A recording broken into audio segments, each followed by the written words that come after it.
Hey everyone, and welcome back to the channel.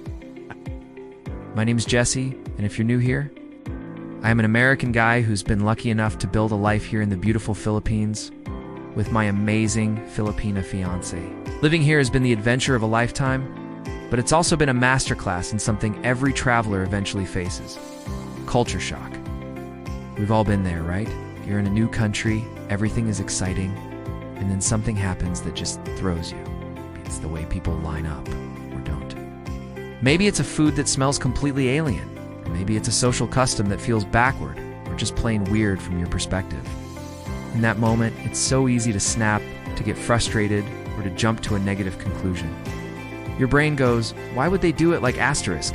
That asterisk, my way is so much better. I've had my fair share of those moments. I remember my first time trying to navigate traffic here, and my American brain just couldn't process the beautiful, organized chaos of it all. My first instinct was frustration. But over time, I've learned that the secret to not just surviving, but truly thriving in a new culture is what I call travel grace. It's about developing the on-the-go habits that allow you to slow down, observe, and learn before you judge. It's about replacing that knee-jerk reaction with genuine curiosity. So today I want to share some practical strategies that have helped me navigate those culture shock moments without losing my cool. These aren't just theories. They are real, road-tested habits that have fundamentally changed how I experience the world. The first and most powerful habit is to press pause and ask why. When you encounter something that feels frustrating or illogical, instead of immediately thinking this is wrong, force yourself to pause, take a breath, then get curious. Ask yourself, I wonder why it's done this way. There's almost always a historical, social, or practical reason behind a cultural norm. For example, the concept of time here is often more fluid. In the States, being 15 minutes late can be a big deal. Here, there's something called Filipino time, where schedules can be a bit more relaxed. My initial reaction was impatience, but when I paused and asked why, I learned so much. It's tied to a more relationship-focused culture, where the person you're with is more important than the clock. It's also a practical adaptation to unpredictable traffic and other island life variables. Shifting my mindset from they relate to their s, a different cultural value at play here, completely diffused my frustration.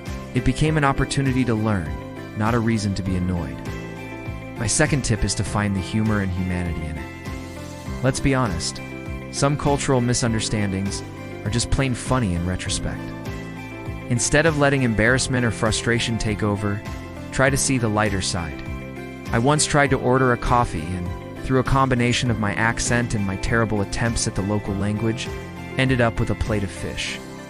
We all had a good laugh about it, remembering that we're all just people trying our best connects us.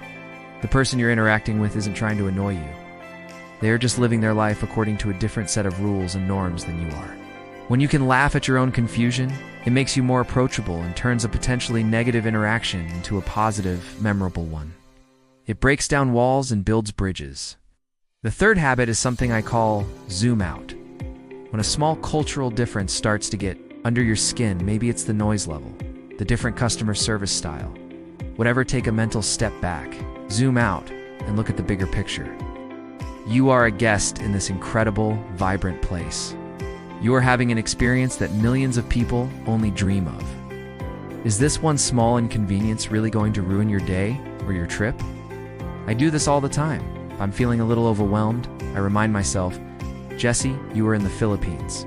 The sun is shining, there are palm trees everywhere, and you're about to eat some of the most delicious food on the planet. Putting things in perspective like this makes the small stuff seem, well, small.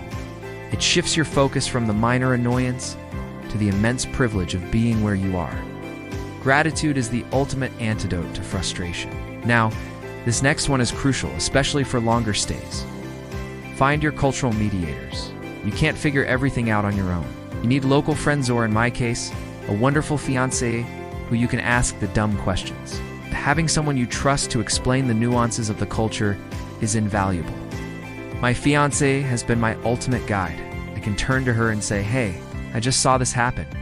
What was that all about? She explained the context, the history, the unspoken social rule I just violated. This isn't about using people as walking encyclopedias. It's about building genuine relationships. When you show a sincere desire to learn and understand, people are incredibly willing to share.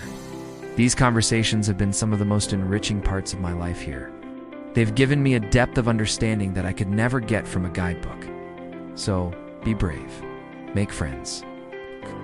Ask questions with humility and respect. Another habit is to observe more, talk less. When you first arrive somewhere new, pretend you're an anthropologist. Your job is to simply watch and learn. See how people greet each other. Notice how they interact with elders. Pay attention to the rhythm of daily life. We have a tendency, especially as Westerners, to want to jump in, participate, and sometimes impose our way of doing things. Instead, take a step back. Spend an afternoon just sitting in a local park or a coffee shop and just watch.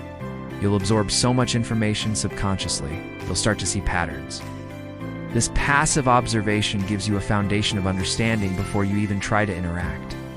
It helps you avoid clumsy mistakes and shows respect for the local way of life. You're there to learn from them, not the other way around. Finally, the most important habit of all, give yourself and others grace. You are going to make mistakes. You will misunderstand things. You will accidentally cause offense.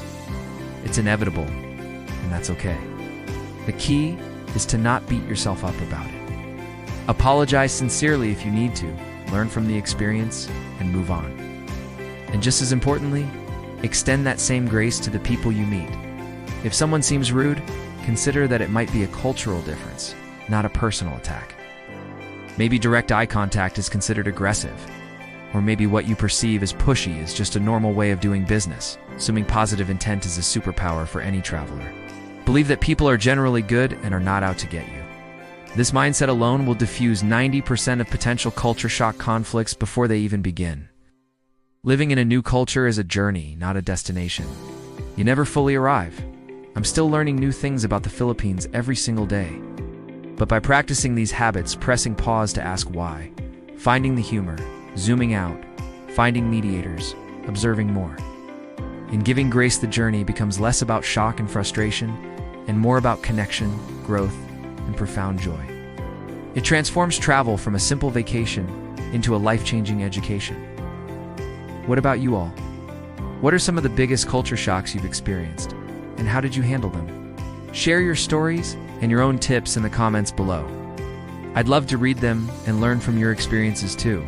Thank you so much for watching and for being a part of this community. If you found this video helpful, please give it a thumbs up. And if you haven't already, consider subscribing for more stories and insights from my life here in the Philippines. Till next time, travel with grace. Know that you are valuable and you matter. God bless. Peace.